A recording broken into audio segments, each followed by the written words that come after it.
Welcome to the only place where real, raw, and vulnerable conversations happen with IFBB Bikini Pros to give you an inside look at their struggles, strategies, mindset, passions, and all of life beyond the stage. This podcast is made to inspire, motivate, and remind competitors and the average gym goer that even the most extreme lifestyles and elite athletes have their ups and downs. Thank you so much for tuning in today. I'm your host, Celeste Rains-Turk, and now it's time for the Confessions of a Bikini Pro podcast.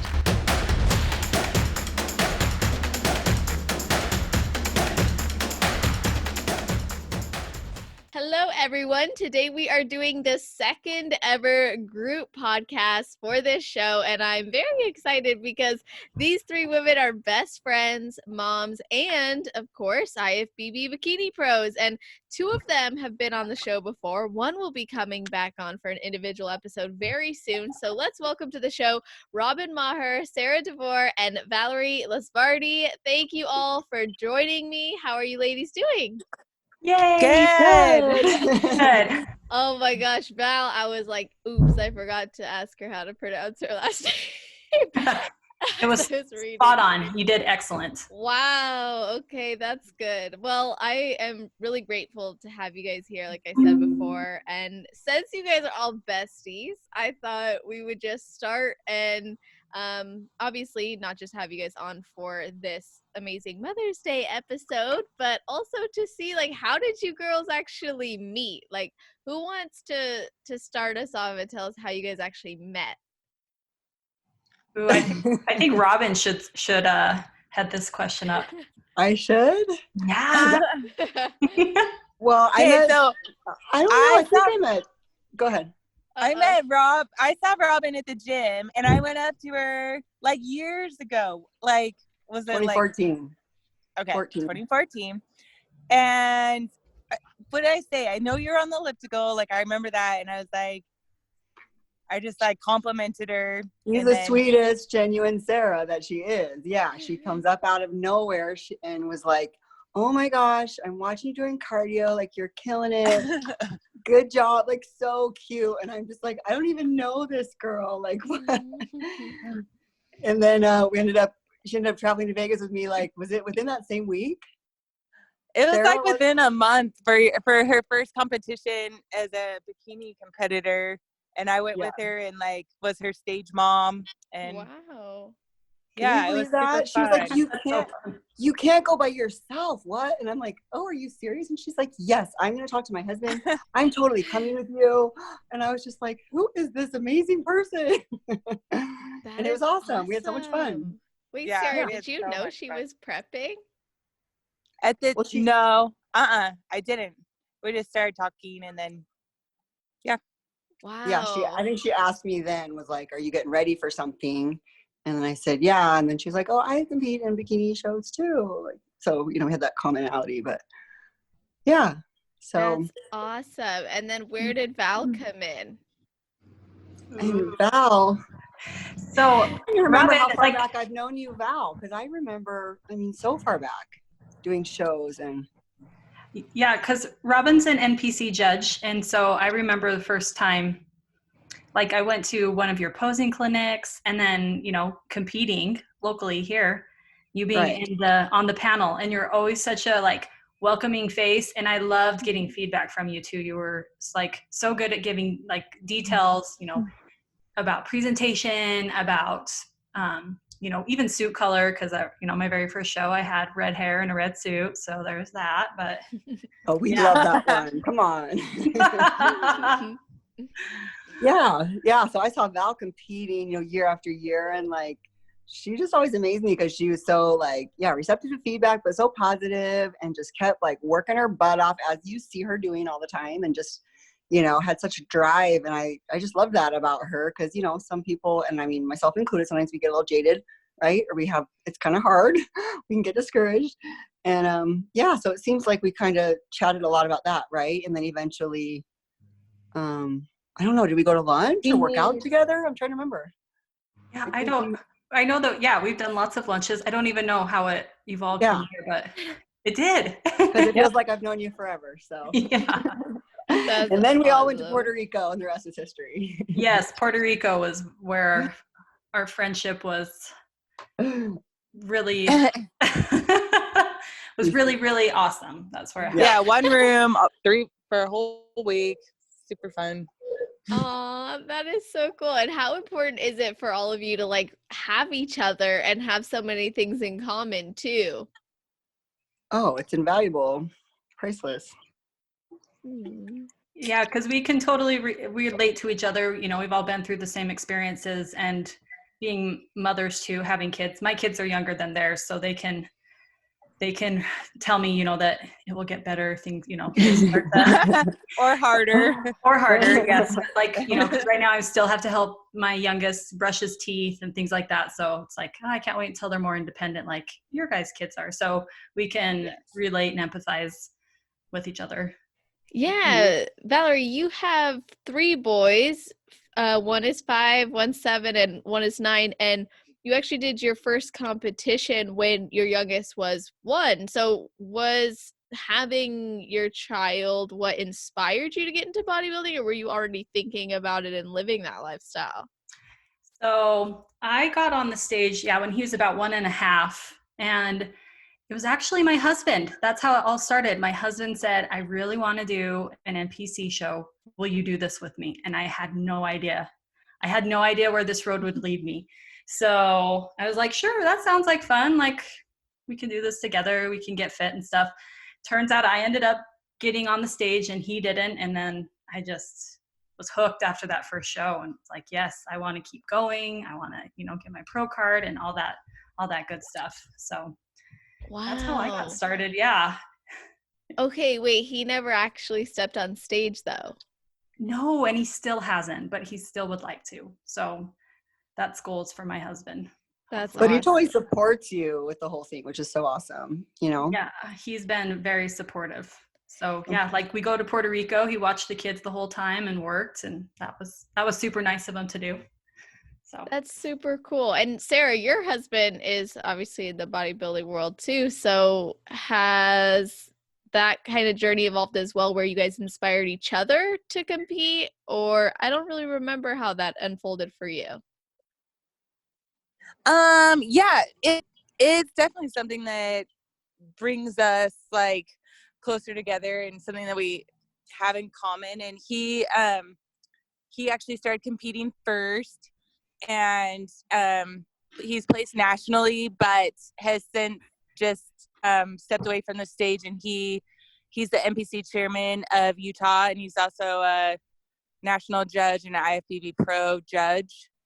So he's totally involved on a different end of it. But so I don't know, we just have a lot of similar interests and things to talk about.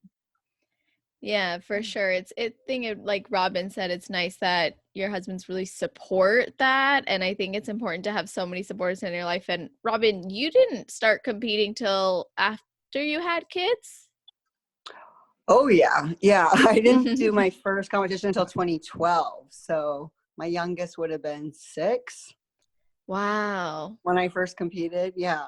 So it was much later. I was 37 in my first show. So I was up there. Yeah, that's super inspiring. And Which, ladies, yes, just shows you it's never too late. You can do it.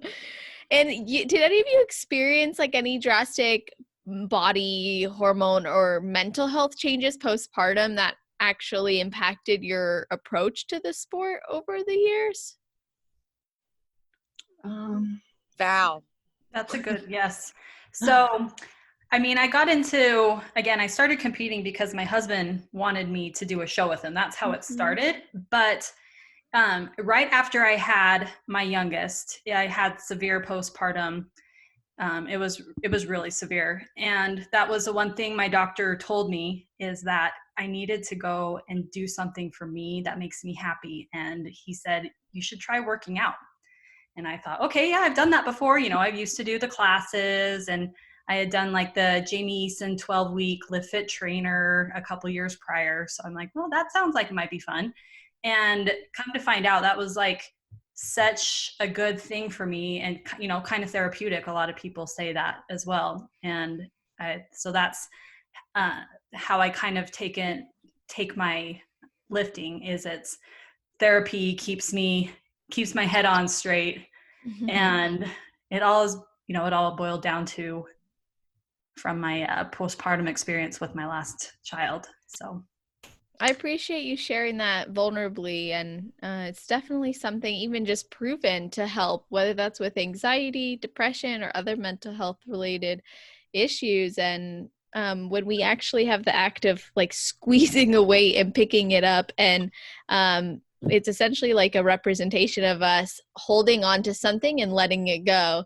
And I think that can be very powerful, and also, like you said, allowed you to focus on yourself. And Robin, you mentioned how your youngest was 6 when you started competing. And did parenting change the way that you approached going after your own goals? Like, how did it influence that? Did parenting change the way I approached my goals? Mm-hmm. You know, I think it was kind of like similar to Val's experience in that, like, I think it can be hard sometimes as a mom to not get lost out in there, you know, in the process of motherhood. And we want to be good moms and we want to give everything to our kids and be selfless, you know, and we end up sometimes going overboard, if I can say that, you know what I mean? Like, there's a point where you can actually neglect yourself.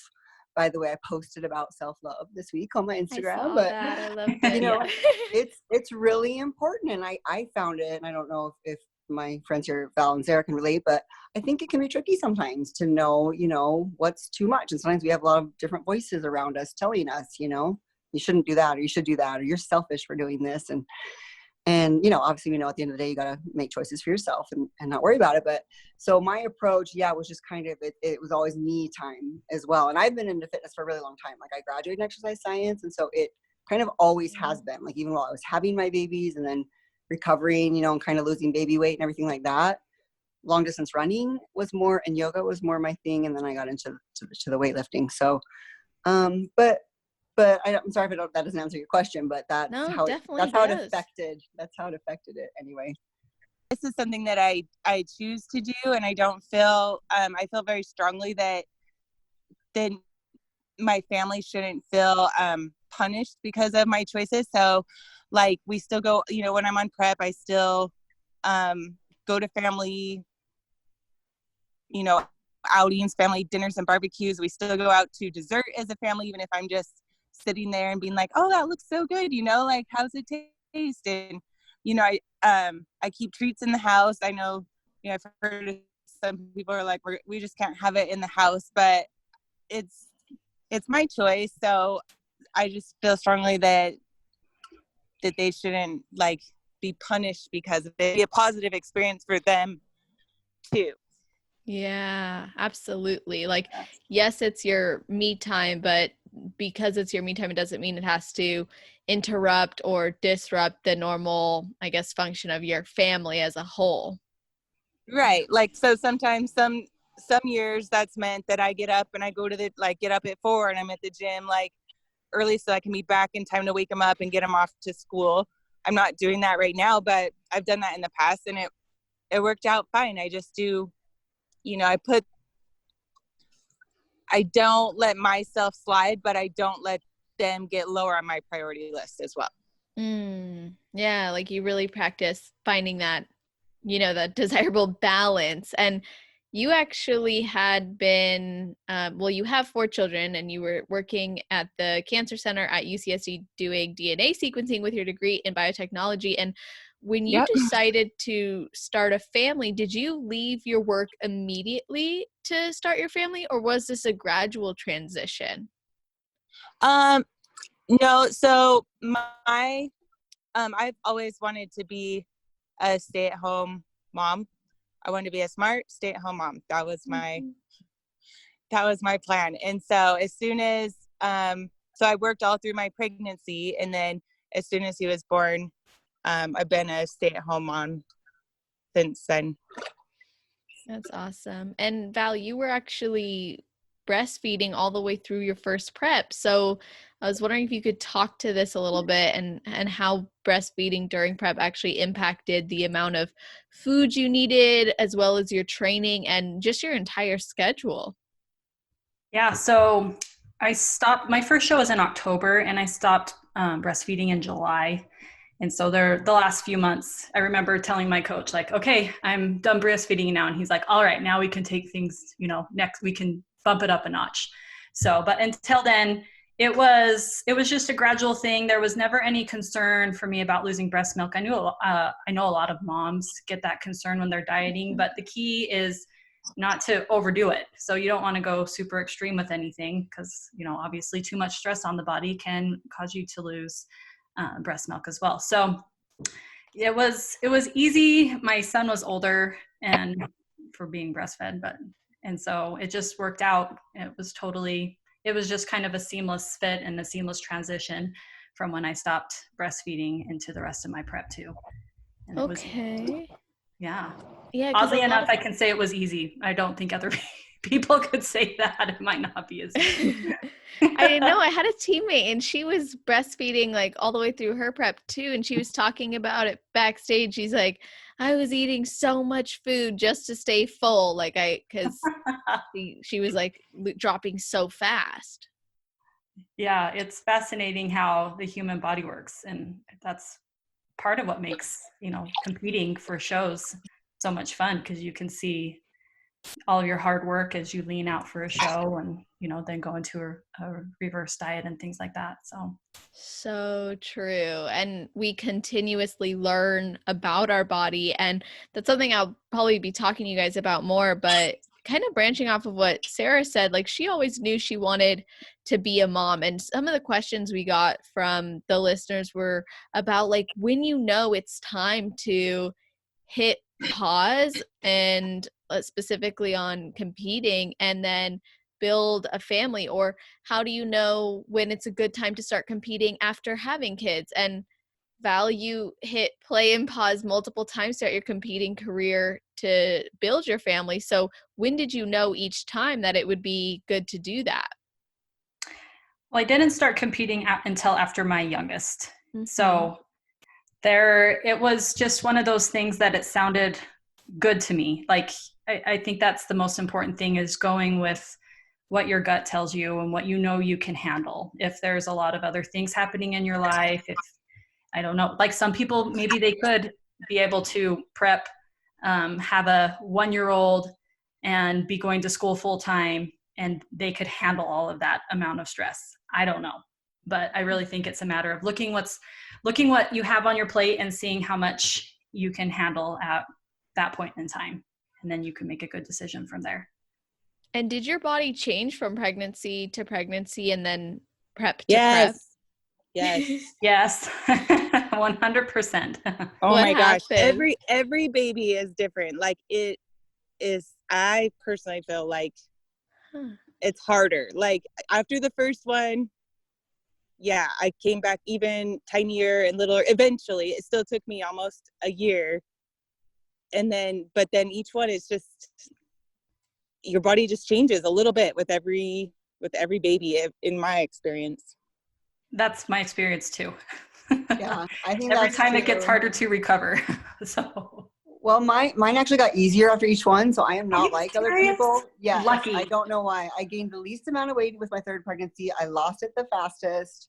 I had the easiest pregnancy. I have no idea why. So I have to go against the grain with that. But I do think that like any of those ladies out there, especially if you're like, you've had one and you're having your second, like you cannot compare any of it. Sorry. Like it's like taking a trip to Mexico. Like when you go to Mexico again, yes, there's some things familiar. Like there's palm trees and it's kind of hot, but that's about it. Like it's not going to dictate what experience you have. And don't you girls think that pregnancy is like that? Like each one's different and each child is different and then your body's different. Yes, Yeah. you can't. Yeah, you can't expect to always have the same experience. Yeah. Yeah. Which And I think is just nice to know, because then you don't expect everything to be the same, Yes. I was going to say, I don't think anyone What else I can should be do what doing. your body's going to do. So, Yeah, Right. exactly. Like you Same said, with like prep. don't compare. yeah, it's just like prep, like you might follow the same exact diet plan and workout as somebody else. That doesn't mean your body's going to look exactly the same or respond the same. Yep. kind of the same deal. Absolutely. And I think it's cool that we can learn from each other, and specifically like you guys said in the beginning, like it's nice to be able to relate and have each other's backs and have a lot of things that you can relate to. But at the end of the day, even just hearing you guys talk, there's been different experiences. And so, Robin, I really liked how you said you can't compare like your past experience to a present or future one. So was there anything that you guys learn along the way with each kid, as well as it came to maybe managing your schedule as you had more kids and as you continued to grow in your career? Because Robin, I mean, you've been in this industry for a long time and you've been living this lifestyle for a long time. So how did that change over time? Yeah, no, I think you do get more efficient. I think you figure out, how to, like Sarah said, it's getting up earlier. I think maybe with age comes a little bit more discipline, not necessarily for everyone, right? But I think that's why some of the masters competitors are some of the most amazing competitive athletes out there, because, a lot of them are, in a professional place in their lives, or have multiple kids, or, have accomplished, graduate degrees and all that. And so they've learned how to, use time efficiently and to get the most out of their day, right? We all have the same 24 hours, but, so I think part of it is just learning how to maximize that. I was on a other podcast recently with of course, I'm like forgetting True Fitness right now with Frank. And I was saying, I call it Tetris. It's like time Tetris. Like you just start to learn to figure out how to kind of wedge little nuggets of things in here and there. Don't you think, Sarah and Val? Because like, you have so many demands on your time. And so you start to, I mean, I see Sarah doing that all the time. She'll run into the gym, you're doing this workout, and then she's going running girls to dance. And, and I maximize my time in the car too. Like I'll do my deep breathing, get my belly breaths, to help go into parasympathetic mode, in the car on the way home from the gym, or I'll listen to a podcast, or I've even during prep, recited my mantras, on the way to the gym in the car, just to so I'm using every single minute that I have. Yes. Yeah, and I love those examples because they're not necessarily cardio and weightlifting. So I love that you included those things too. Because don't you think doing those things, Sarah, is part of what makes you, emotionally stronger and able to handle the stress of prep and everything else? Oh yeah, and I think it helps a lot for longevity in this sport. I did 7 pro competitions in 2019, and I wouldn't have been able to do it if I didn't take care of all the little things, not just my food and my workout. Yeah. So yeah, so I think it's just a matter of finding those little nuggets of time and fitting everything in. And as a newer mom, or being less experienced, I think I still was pretty naive and thought oh, baby will sleep and I'll get this uninterrupted 2-hour workout, and and then prep my food, I'm going to sit down and have a lunch or something. And then obviously you quickly realize that that doesn't only work that way. Your baby only sleeps 20 minutes and wants to eat again or whatever. So, kind of valuing time and using it to the fullest when you got it, I think is a key. Yeah, it's hard. I follow a lot of amazing competitor accounts who have babies, and they're just knocking it out of the park, and it's not like that for everyone. So if you're listening and you're why can't I be super mom or do this or that? Every baby is different. It was hard. It was really hard when they're babies. So don't beat yourself up. I could not agree more. If you try to give yourself unrealistic expectations before you have the baby, then you're probably going to be disappointed. I remember being able to take my son to the gym, childcare, when he was 8 weeks old. And the 8 weeks hit, and my husband was like, "Are you going to go to the gym?" And I was like, "I am hardly even getting any sleep. There is no way." And so if I waited until I was ready to be able to go back and work out at the gym, because I still was just so flustered. My postpartum is never I got my makeup on and I look good and my house is clean as a whistle and my kids are sleeping through the night. It takes me a little bit longer than what I see sometimes on Instagram too. My postpartum journeys are a little bit different. So if you can manage Same. those expectations and not be so hard on yourself. I think that's a super important thing. It's like, especially for new moms, don't be so hard on yourself. You're just trying, you're doing your best. And it's normal. I think Yeah. it's more normal to be struggling a little. Well, and is it even struggling? It's just adapting. It's just an adaptation process, right? And Yes, it's you're your so new right. norm, and it's Yep. just learning, right? How to juggle all those things coming at you. Also, there's this other human like waking you up at all hours of the night and pooping like 10 times a day. You're just like, one more diaper, what? So yeah, you kind of gotta like celebrate the little wins, because like when you were talking about house being clean as a whistle, Val, like I was remembering just like there were days like I was always like having dishes all put away. I just don't like to leave them stacked in the sink and whatever. And oh my gosh, that went out the window really fast.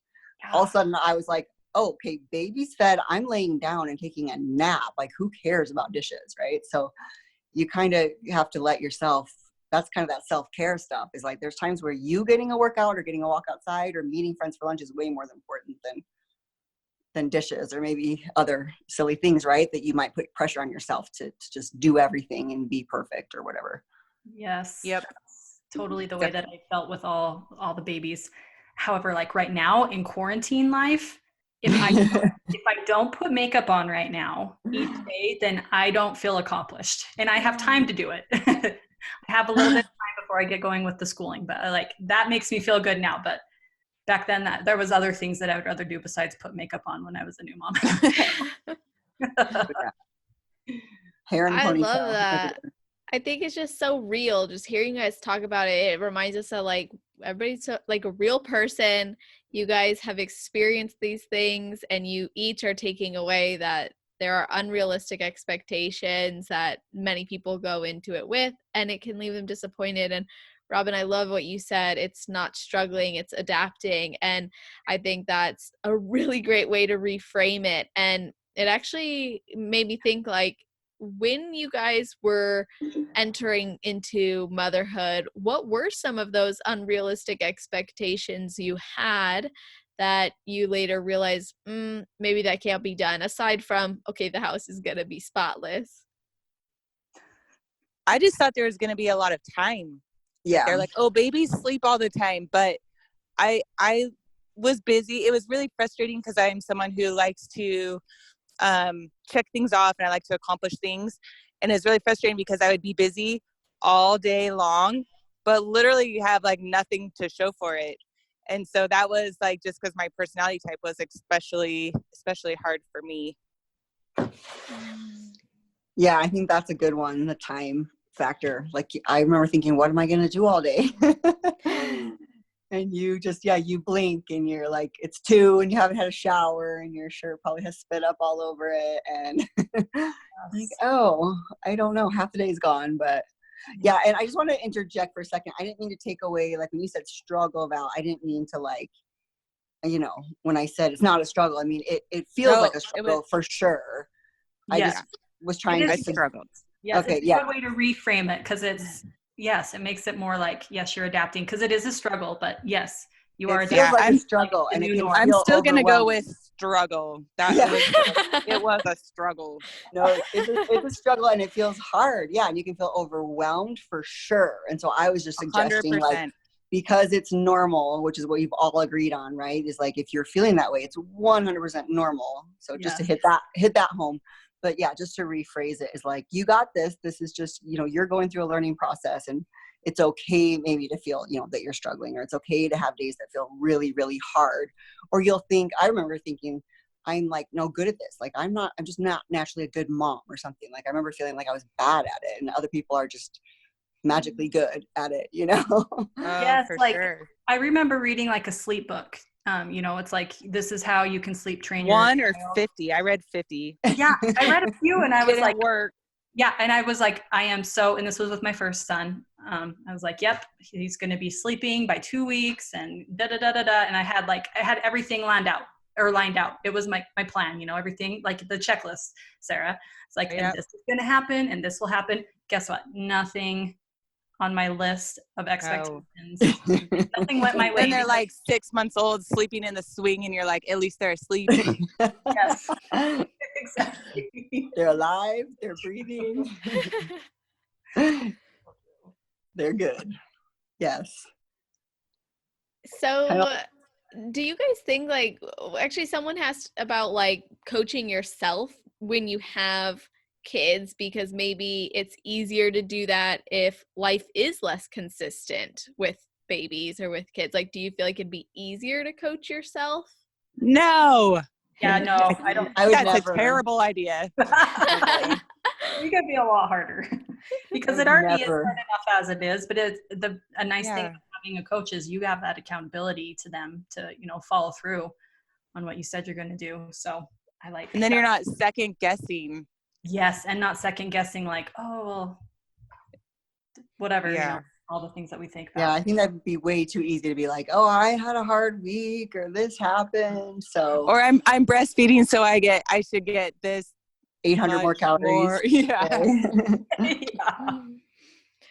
That makes sense. I Yeah. mean, even from like obviously an outsider's perspective, of not a mom, just competitor talking, but like when you hire someone to help you too, and there's a exchange, right? Like you pay them, you invest in them, you've put time and energy into hiring them.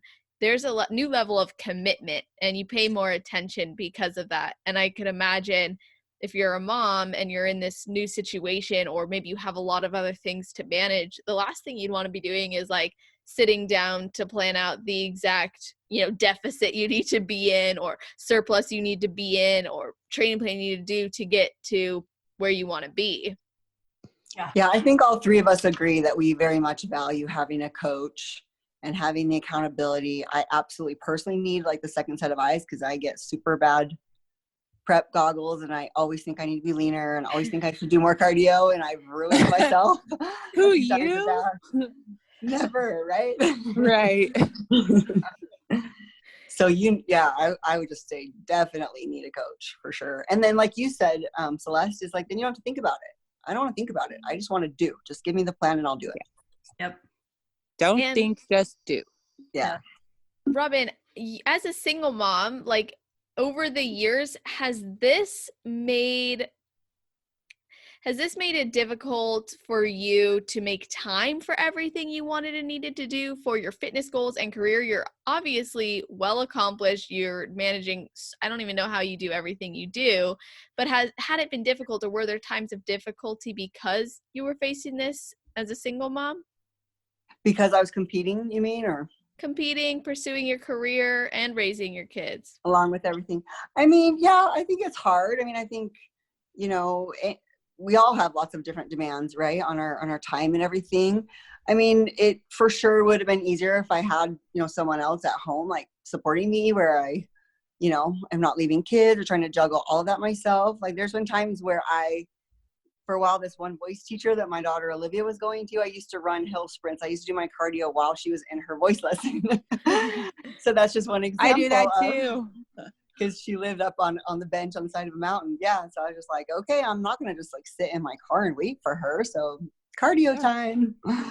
So, things like that is kind of how I've made it work. And, and yeah, I think, and I was thinking about this when Sarah was talking about, sitting there while her kids eat dessert and not taking anything away from her children because she competes is, I have felt the same way. We just work it in, and I don't feel like my kids have ever been neglected. I go do things while they're at school and stuff because my kids are older.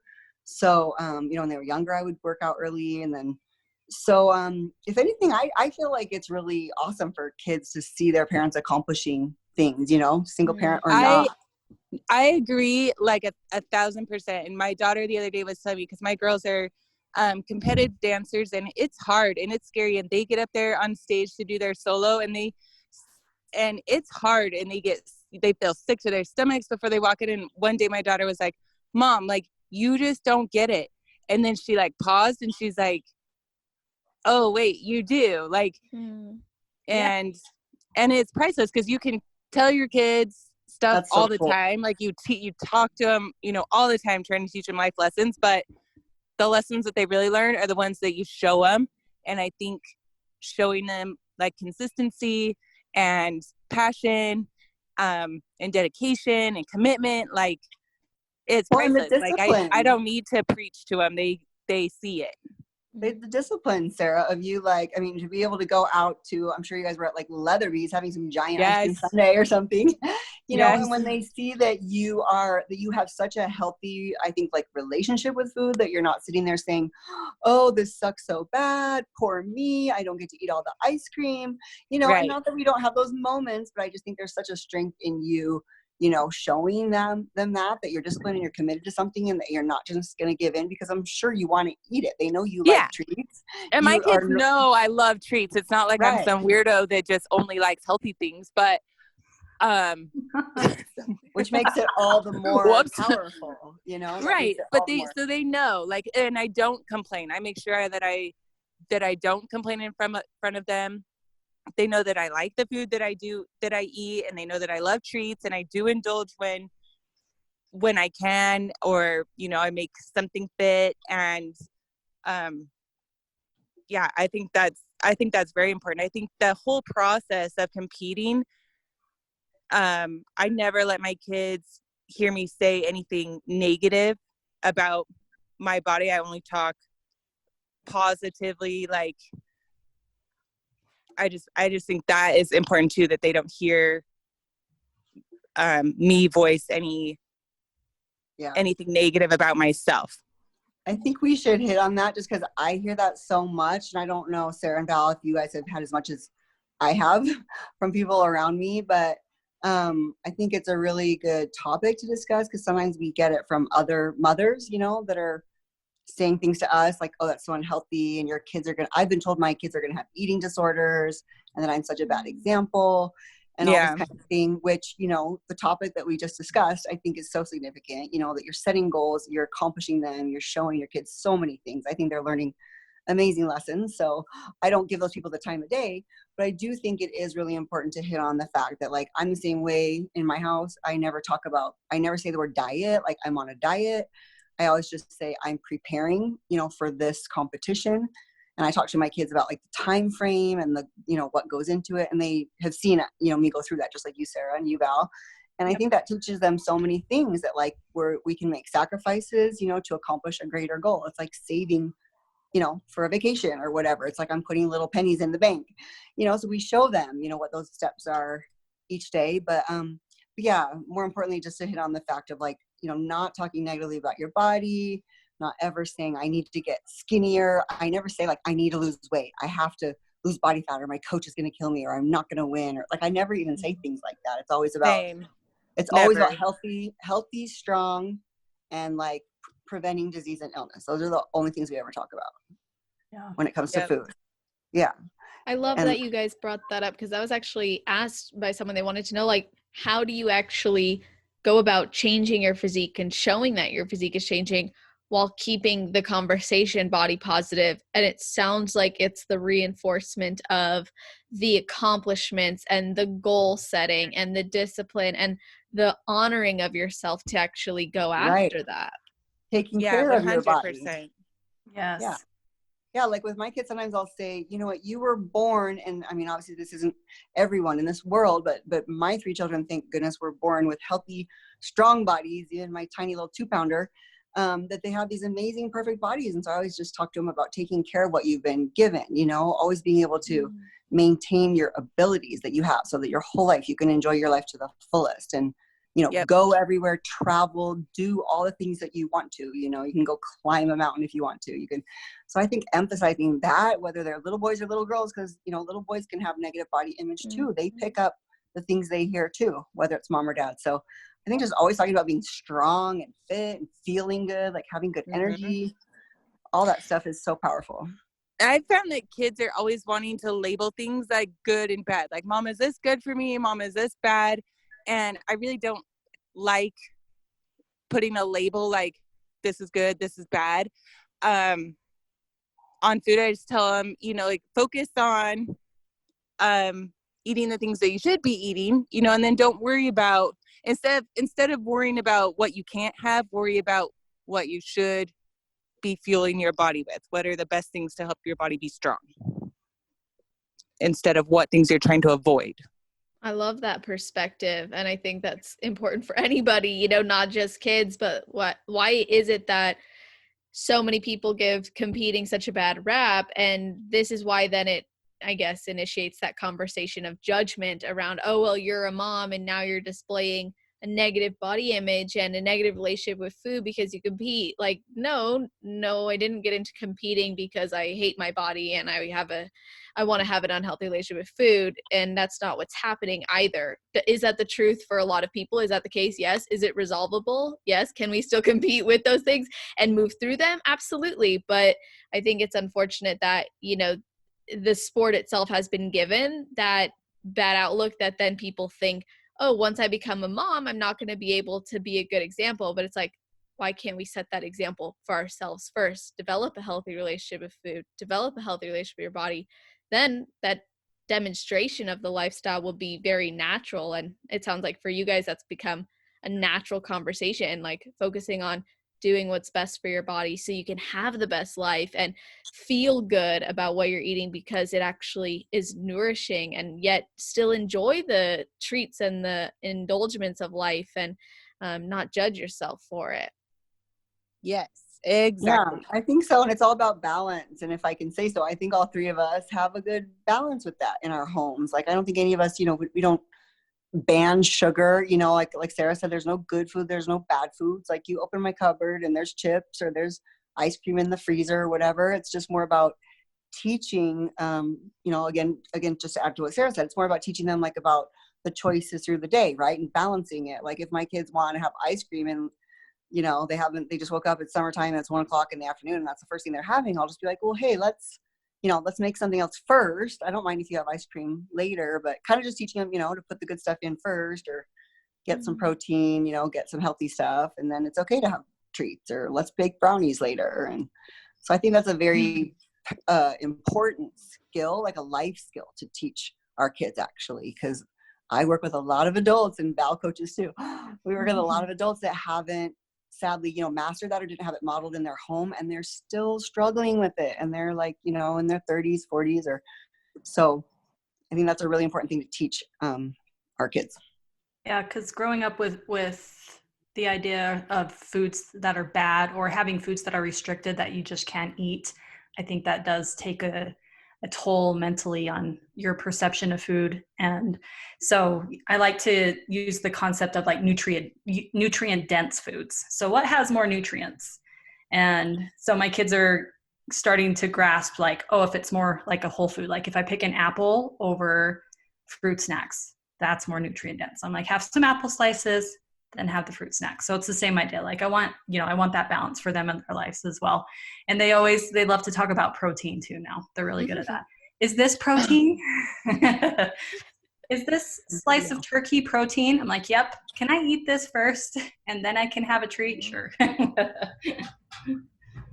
That's awesome. I love that so much because it's so important. And I think it's kind of crazy if you think about it, like so many people, most of America even, are in this constant state of dieting mentality. But then you look at you three as a very positive example of how you can pursue your goals in a healthy way, goals that revolve around the manipulation of your diet and of your body.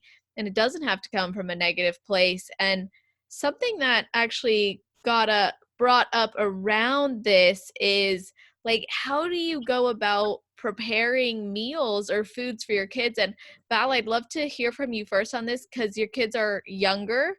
I know Robin, on our last time we talked, this just hit me when you were talking about like how you encourage healthy choices, about like how you would put the healthy foods or the more nutritious foods in the front, and so they're easy to grab, and you use that with your clients too. At eye level. Yeah, you're always supposed to put the things you want your kids to eat at like eye level, whether it's in the pantry or in the fridge.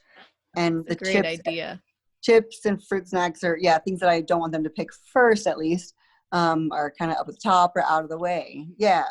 That's that awesome. helps. Fried cheese comes from cheese. I do love that idea. I think that's amazing. And it's actually stuck with me. And I think that's super good. cool. Yeah, I'm sure it's stuck with a lot of other people too. But Val, do you find yourself ever struggling, or did you ever find yourself struggling like with wanting to like snack on the snacks that they were having, like, I don't know, like a Cheerio or whatever? And how did you go about preparing meals for them? So oddly enough, I think I am one of the rare people who doesn't want to snack on my kids' food when I'm in prep. Like, I just don't. I have that discipline, you know, I'll get them food or I'll get them chips with their turkey sandwich, and I just don't eat that because I know what my goals are and I just stick to it. That's awesome. Oh my gosh, but a peanut butter and jelly sandwich, like the peanut butter gets on your hand. Like I just have the hardest time like not Do eating. you? Yeah, I don't know. I just want to like I have to go laser wash focus. my hands really fast. But Yeah, I just like have that laser focus. But sometimes there's sometimes where I'll be like when I get near the end of prep and I'm like, so do you guys want me to make you some cookies? Because I just like the smell or something. So I like make cookies so I can smell it. But what was the second part of the question that you asked? Like, how do you go about preparing meals, or if you cook for your family, like what's your approach to that while you're in prep mode? I still like to cook in bulk. And so if I can, I always try to give them some more nutritious food besides, you know, like hot dogs, turkey sandwiches, nuggets, the kid things that they love. So we'll put some sauteed vegetables on their plate and some fruit and a little bit of like, tonight we made salmon. My husband grilled salmon. And so we gave them some of that. And if they like it, we just ask that they always take 2 bites of whatever it is. Like they can be 2 teeny little bites. As long as they taste it, that's what I want them to taste the food, and then they can have something else. So I'm sure that's not the best thing I'm sure you guys are thinking. But no, I'm thinking that sounds really good. that's really good. They give it a shot. If they don't like it, we have a backup food for them to have. But yeah, me and my husband eat the same. So we keep to the same type of meals and try to get our kids to eat some of it. If they don't, we give them something else. You know what I think is important too? Like Val, I love it that you have them just taste it, because in my nutrition classes in college, I remember them saying that you have to taste something almost a dozen times before you actually know if you like it or not, because your mouth and your body is just like not used to it. Yes. So My kids know just by looking at it. They know. They think they know. I know, it's so annoying. They think they know. But the other thing I was going to add is I grew up with a really, really picky dad, and my mom just would accommodate my dad. Like she would never, go off of like, I swear we had the same 5 meals. Like, and she's a really good cook. I love you, Mom.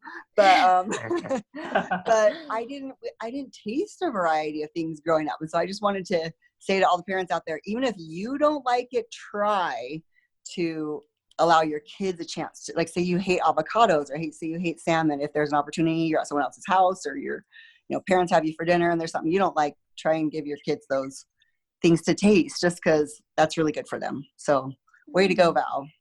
Just tasting is so good. Just ask them to taste. And sometimes like I'll notice they'll throw the peas on the ground. They're like, hey, 3 peas. I'm like, they're on the ground. You just come on.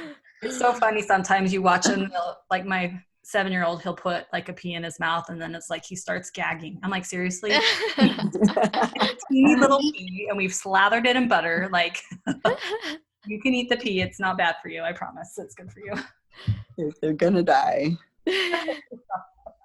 I love that. I actually want to know like how you guys, because we talked about the approach to competing and explaining it's a preparation and how it's your me time and how you're doing it for yourself and you're setting a positive example because of that.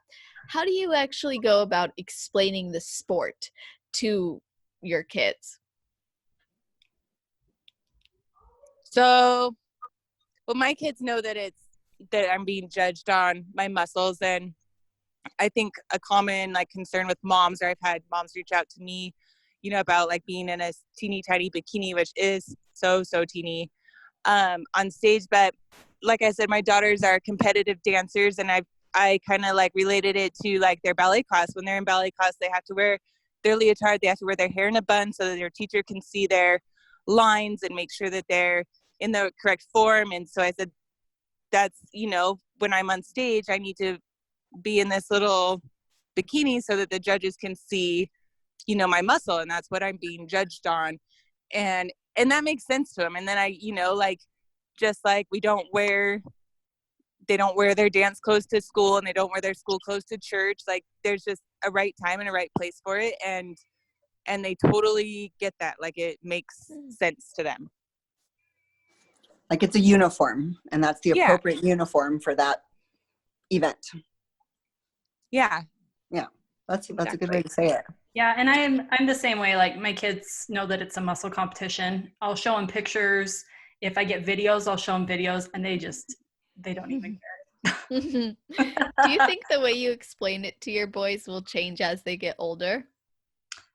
I don't think so. I'm of the mindset with parenting that I like to be direct. I don't like to dance around any subject. So, but at the level that makes the most sense for them. So like muscle competition. And then we also, is how I explain it. And then now we have like a rack in our basement. So I'm working out from home a lot. I train from home a lot. So they come down Your and see setup me. is awesome. I'm jealous. I know. I'm jealous too. I got that because my one kid kept getting kicked out from the gym. So Oh my God. like he cannot ruin my gym time for me. I have to. So we got that. But yeah, they come down and see me, and I love that they'll say like, "Oh, Mom, look at your muscles. They're bigger than Dad's," which they really aren't, but it makes me feel good. So yeah, I That's think cute. that they understand the concept, but they just don't. They think it's cool, but they don't really care very much. They cared when I was like going, on the road to earn my pro card. They'd be like, did you win your trophy? Did you win your trophy? So that was cute, but I don't know. They're boys. I don't know what else to say other than they're No, boys. my girls are kind of indifferent, so I don't know if it's just boys. I mean, my Okay. girls are like, they're not way into it, but They're they just get like, it. Yeah. they're like, cool, good for you. We love yeah. it. Yeah, they'll say good luck, or if they, call me or text me right after, how'd you do? Aww. But the funniest is when I like was a pro and then started competing at that level, and they'd be like, did you win? Did you win? Every time at those, I'm just like, oh, honey, yeah, no. No, but I'm happy, which again, I think is a good thing to teach kids, right? Like we don't always win. And I worked really hard and I did my best, and I'm happy with where I, placed or whatever. Like I'm happy with what I accomplished. So that's a whole nother lesson that you get to teach them with, competing, is that because they see how hard you work the whole time, right? And how much you sacrifice.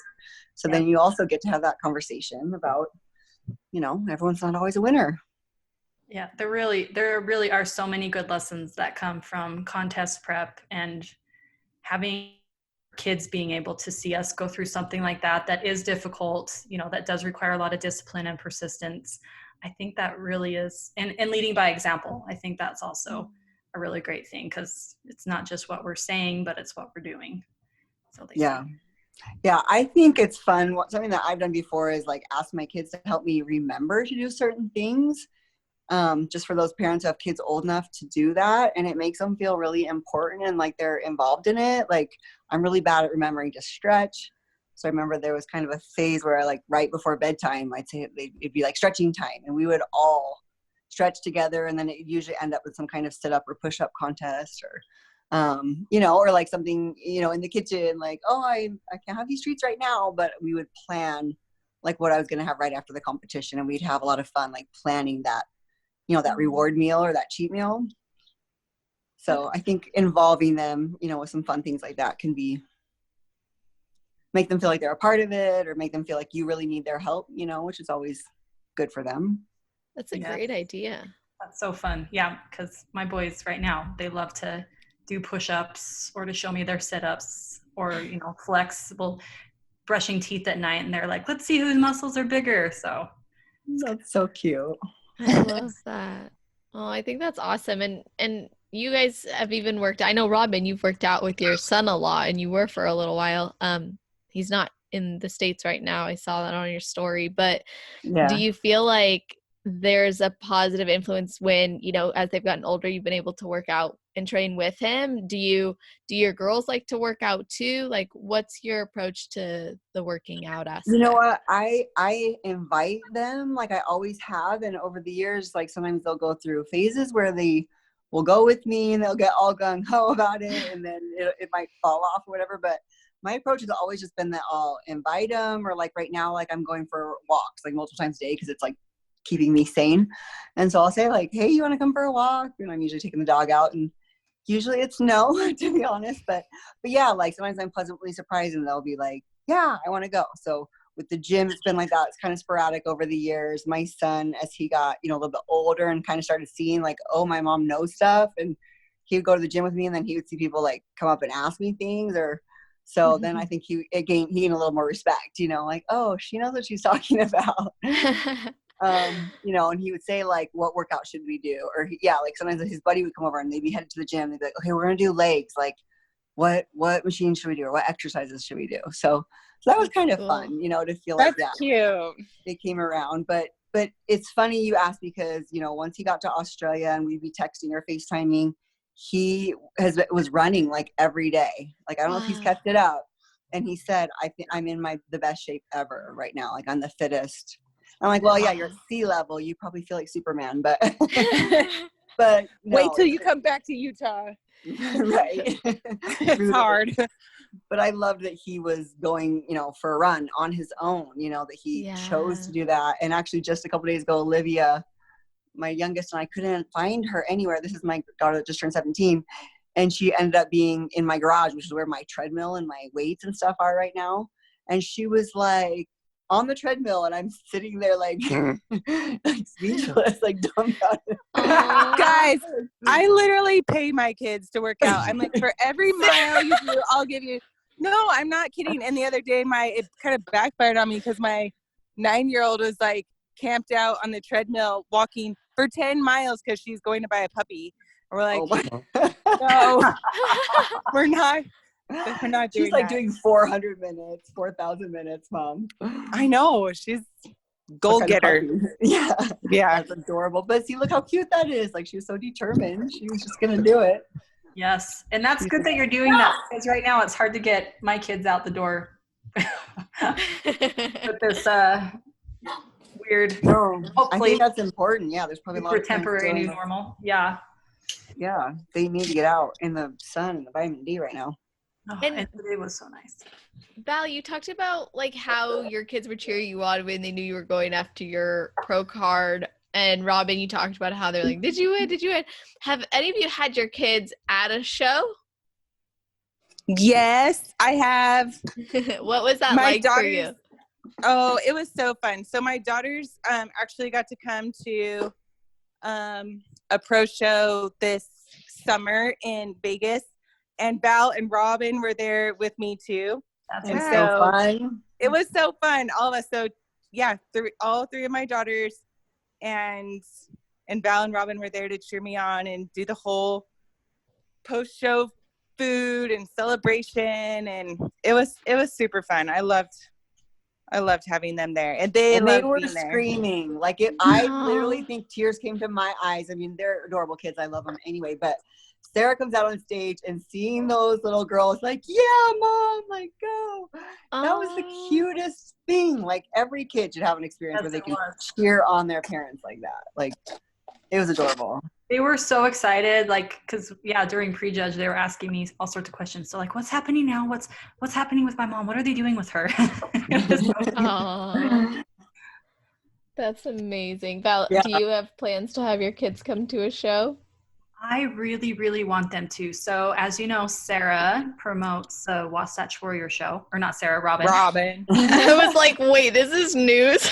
Oh, wait a second. Robin promotes the Wasatch Warrior show, and so that's here locally. And I would love next year, because I feel like they're old enough that they could sit. That's the thing. I have like my 2 younger ones are still really fidgety, but if they can sit there, I would love for them to come. I think that would be so fun. Well, that's cool too, because you're and you guys are pro Benadryl. That's right. I'll just struggle. That'll keep them quiet. Oh my gosh, that's awesome. I know, like, obviously the benefit to being a pro too is you pretty much know when you're gonna go on stage, which can be great if you have kids, I imagine, because then you don't have to worry about them sitting there all day like most people end up having to do for amateur shows. Yes, that is a big advantage. It is.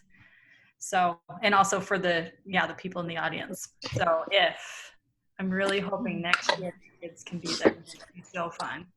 And Robin's show is the best. Oh, thank I you. had it on my list. I love it. Well, both you guys have been a part of it, and that makes it too. Sarah does a great job on stage, expediting like a queen, and then Val, you've done my show every year.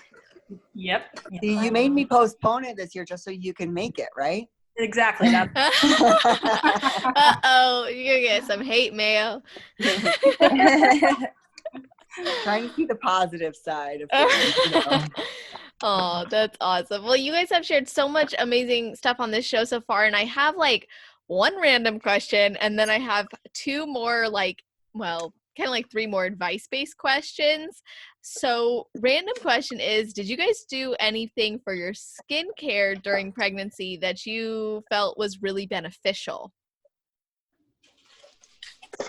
Oh, I just slathered on like that butter lotion. I can't even remember what it's called anymore on my tongue. like cocoa butter stuff. Yes, because I was just trying everything I could not to get stretch marks, but I still got stretch marks. So I don't know if it helped. Is that genetic for your family? Yeah, that's what I understand. It's kind of genetics. So I tried what I could, but at the end of the day, you know. That's what I think. I think it's just my older sister, poor thing, had like the worst stretch marks I've possibly ever seen. Like it looked like a cat scratched her stomach, like cat attack. Wow. Yeah. I do not have one stretch mark on my stomach. I get them on like my thighs and my butt, which grow a lot, get bigger when I'm pregnant, but it's so random and I didn't do anything special to like prevent it. So I don't know. Wow. Yeah, I don't know if it's just not sure you can prevent it. Yeah, I don't know if you really can either. Sarah? Yeah, I agree. And I was just thinking too, like when we had kids, like just recommendations are different now. And you know that like things are absorbed through the skin and with how they impact a baby, yeah. I'm picking up what you're putting down. So, another question that was asked is like basically how you guys are able to stay present with your kids. So, because there's that common misunderstanding that by doing something for yourself, you're then taking away from your kids. And you guys talked about in the beginning how there was a lot of that.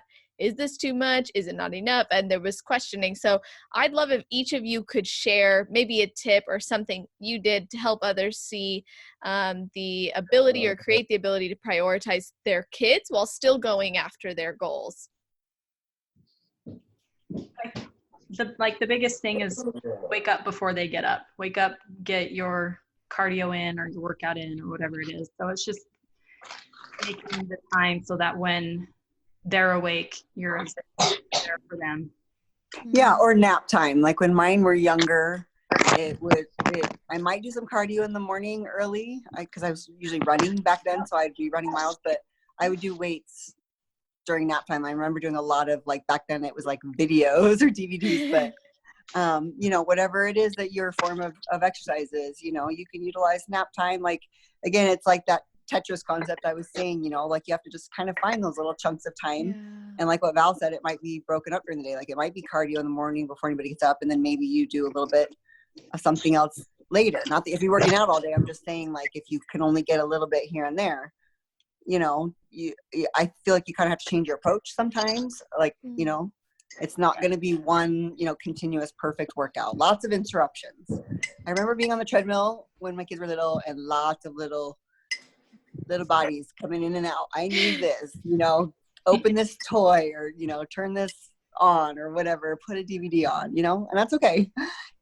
Jumping up and down and helping them so that they don't feel like, but again, I don't think it's a bad thing to be working out in front of your kids. Like, I don't think that means that you're a bad mom if they're awake and you happen to be doing a workout at the same time. Like they're seeing that example. I think if you were like, get out, go away, I don't have time for you, then yes, like that would not be good. Please don't do that. But I don't think it always has to be, completely separate. Yeah. Does that make sense? Yep. Or like involve them, like Val said, that her little boys will come down while she's working out a lot of times, and go buy them like little 2-pound weights or 1-pound weights if you can, if they're big enough, and let them do their thing next to you. Sometimes there's a little bit of babies crawling over you while you're doing abs on the floor or whatever. But that's awesome. I really appreciate you guys sharing that insight. And if you could, even just go back in time, knowing what you know now, is there anything you would have done differently? A big theme I got was manage expectations, but is there anything that really stands out to you that you're like, oh, I wish I would have done that different?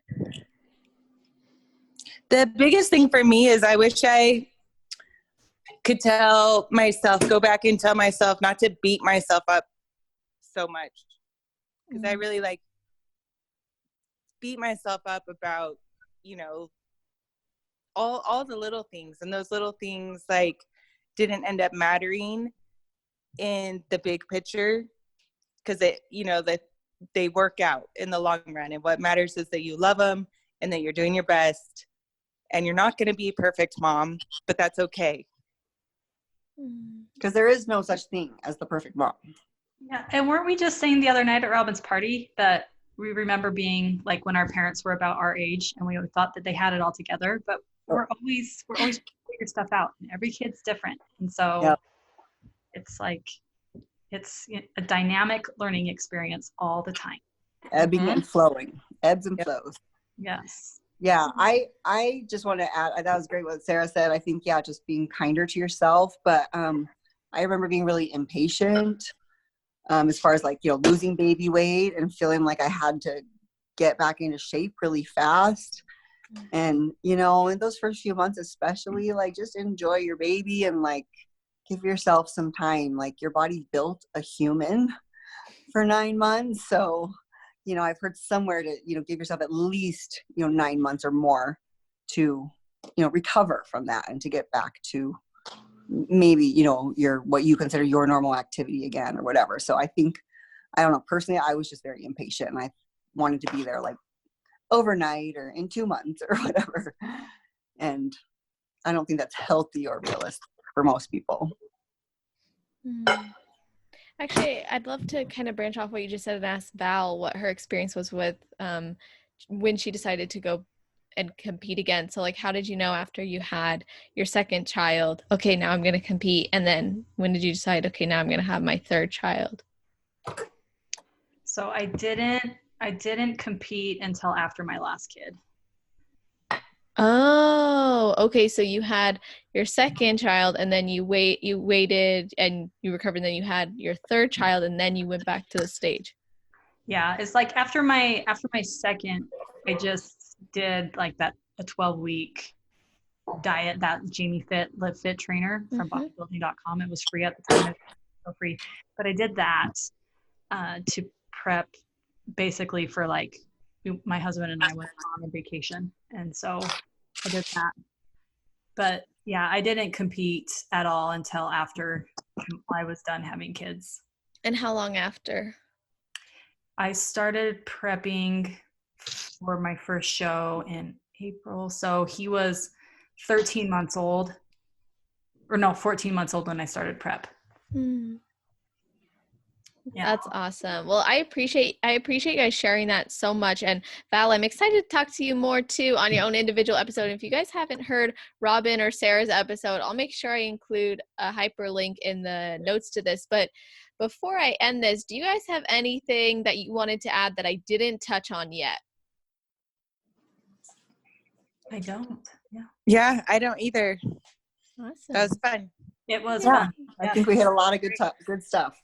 Oh, good. Well, I'm really, really appreciative of your guys' time and coming on and sharing so openly and just talking. I loved hearing I guess, I don't know what the right word is. You guys just vibe really well together. Obviously, you're very close friends, but that was really fun for me. And I'm sure all these people listening are going to be so grateful. And this is a Mother's Day celebration. So happy Mother's Day to you guys. Yay! Yes. Thank you. Of course. And to everybody listening as well. New moms, future moms, been moms, for a long time. I appreciate you guys. I have so much respect for all moms and any moms. And it means a lot to me that you guys would take the time out of your busy days to come on and do this episode so we could all benefit. Thank you. Yeah, thank you so much for your Thank time. you. Really You're appreciate it. welcome. And to everyone listening, I'm going to have all the episode timestamps on the main site. So that's www.celestial.fit/podcast, as well as all of their social media links, website links, etc. So you can connect with them. Make sure you tag us. Let us know what were your main takeaways, what stood out to you, maybe what resonated with you the most. And of course, share it with a friend or a teammate you think could benefit. And with all that being said, I hope you all have an amazing rest of your day, night, or morning, wherever you are in the world while you're listening to this podcast episode.